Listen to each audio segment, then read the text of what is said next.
Dani provedeni u bolesti, a posebice u bolnici, nikome nisu ugodni, djeci osobito. No kada u posjet dođu ovakva dva lika, šarena i vesela, smijeha ne nedostaje.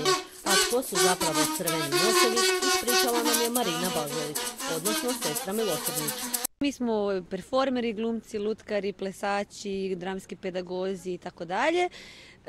Idemo u vizite bolesnoj djeci, donosimo im smijeh.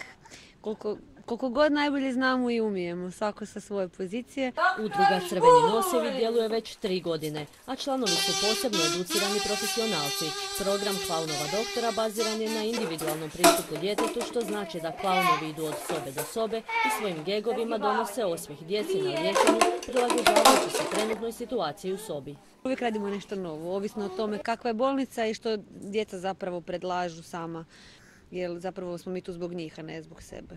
Djeci je ovakva nenadana posjeta dakako izmamila osmijeh na lice, a posebno su im se svidjeli i rekviziti koje su i sami probali.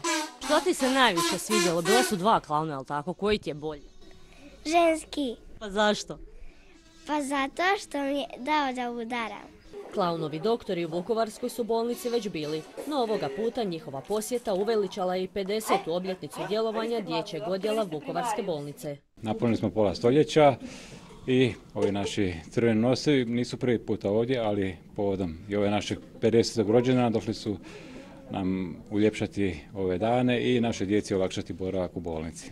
Klaunovi doktori do sada su boravak u bolnici olakšali djeci u Zagrebu, Osijeku, Gospiću, Karlovcu, Rijeci, Sisku, Vukovaru, a s obzirom na veselje kojima krate bolničke dane bolesnoj djeci, ne sumnjamo da je na redu još gradova i bolnica u koje će klaunovi doktori proviriti svoje crvene noseve.